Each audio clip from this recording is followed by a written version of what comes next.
everybody. Welcome back to my workshop. As you'll notice, we're not out in the garage today. We're actually inside because we're going to get ready to do some demos on this Pango flying V-kit that we've been building. This is video number 6. Videos 1 through 5 covered the complete build process. This one's going to go through some sound samples and some final thoughts and recap on the build.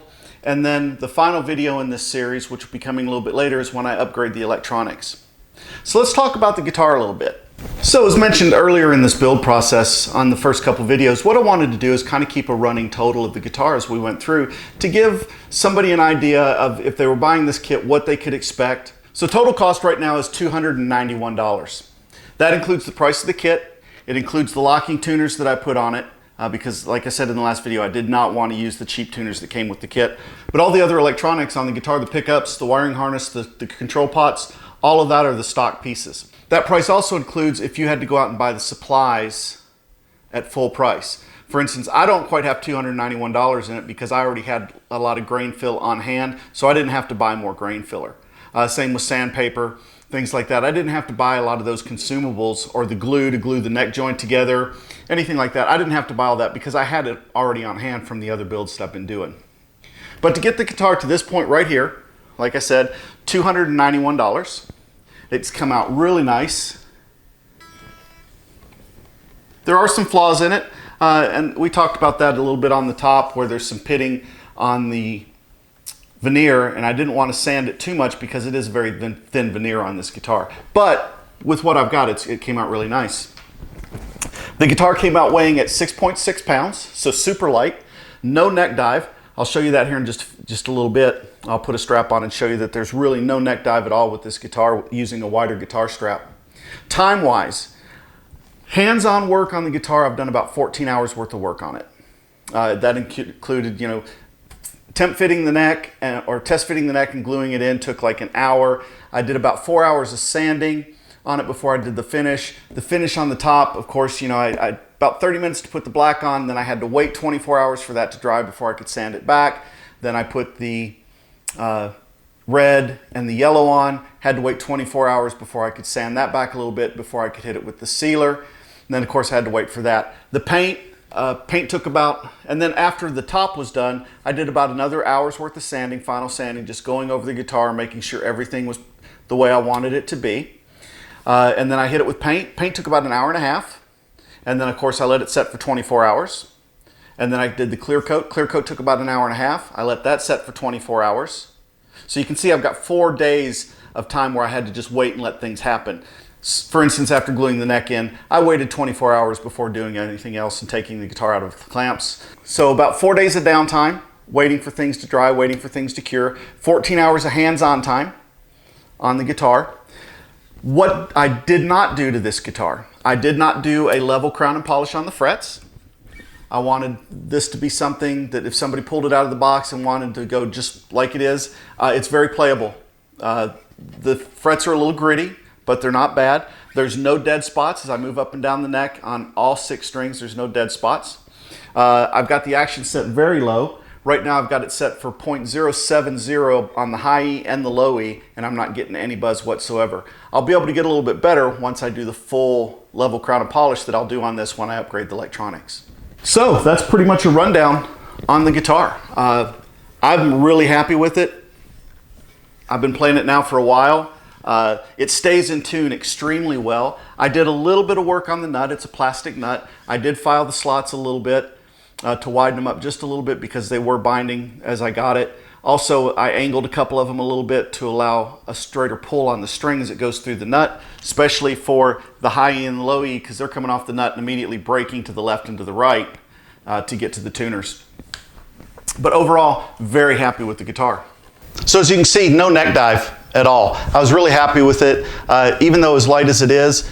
Putting the strap buttons in the positions that I put them, up here on the front, and then midway through on this piece right here, lets it sit nice and balanced. This is a wider strap. I have used a thinner nylon strap and it's exactly the same. It doesn't slip and slide at all. So for these sound samples, what we're going to be doing is I'm running my Engel Iron Ball 20 SE and I'm running through a Mojo Tones 2x12 cabinet loaded with Celestian 30s. But I've also got an IR output going out of the back of the amp into my DAW, and that's for an Engel 2x12 cabinet. So that's kind of the sounds that you're going to be getting with these sound demos. We're going to start off with some clean tones, just some chords, progress through them to see how it goes.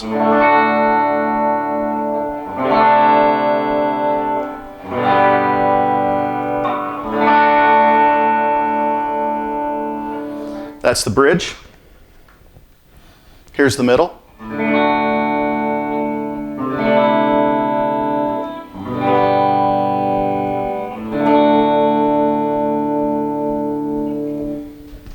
And here's the neck.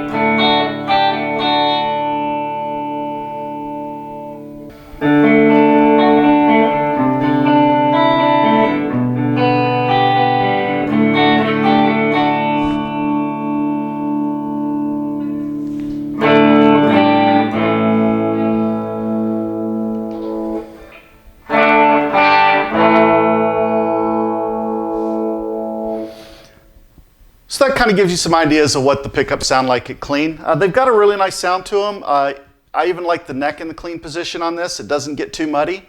It's got a nice sound to it.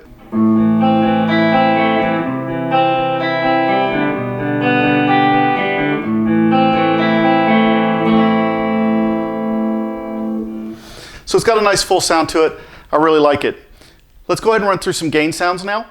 This is just straight gain right here. There's no reverb or delay or anything like that.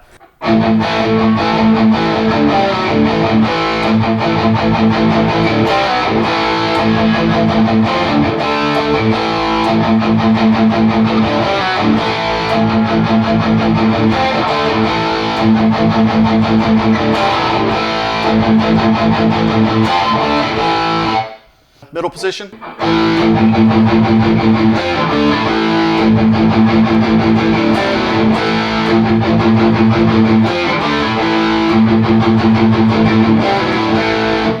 And then here in the neck position.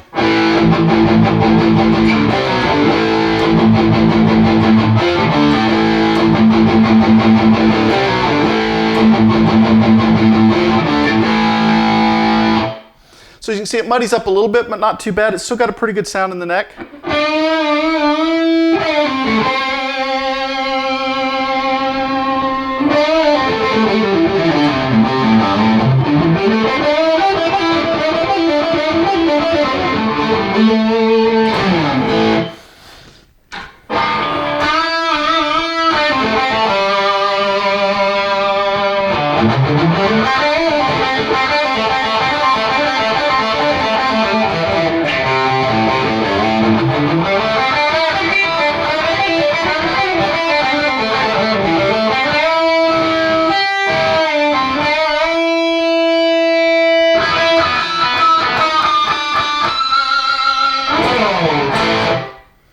All right, so one thing I did want to touch on, I really like the clarity of what the bridge pickup continues to have, even with the higher gain. So, you know, kind of like that AC/DC thing.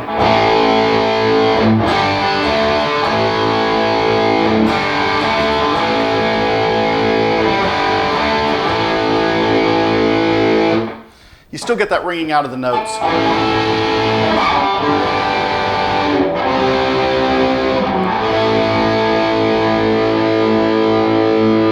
So you still get that nice clarity from it. I was really happy with that. Like I said, it's a good sounding guitar.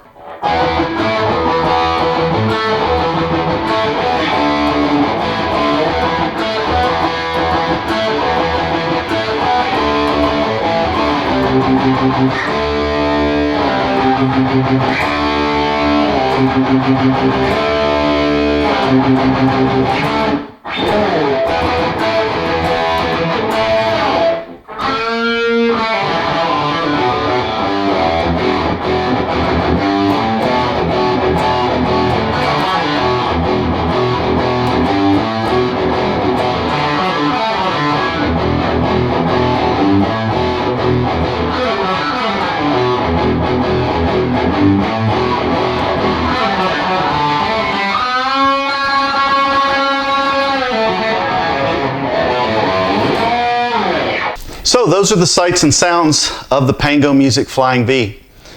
Overall, I'm very happy with the guitar. It went together extremely well, no problems whatsoever on the assembly. But as you can hear, it sounds pretty good. I mean, it's a good sounding guitar. It plays really well. The neck feels really good on it. And that's without even doing the full fret level crown and polish, which I'm going to do in the next stage for this next video. So what's coming up in the next video? Well, what I'm going to be doing is I'm going to make some new pickups for the guitar. I'm going to put a set of my Sonoran custom wound pickups in it, and I'm actually working on a prototype blade set pickup, a blade pickup that's going to be going in that. So that's going to be one of my first prototypes for my blade pickups going forward.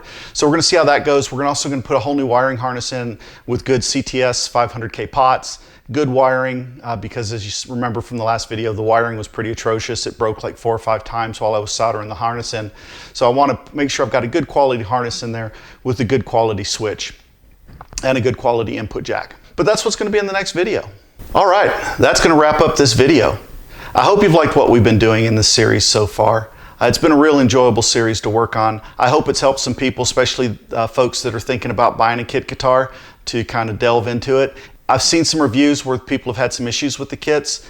Speaking from my experience, I didn't really have any issues whatsoever. It's a great kit all the way around. Building it, finishing it, the way it sounds, everything's great. So if you like what I'm doing, please click like and subscribe. Leave a comment below. I do answer every comment that I get. You know, and for the most part, everybody's been very positive of this build and everything moving forward. So until next time, thanks for tuning in and stay safe.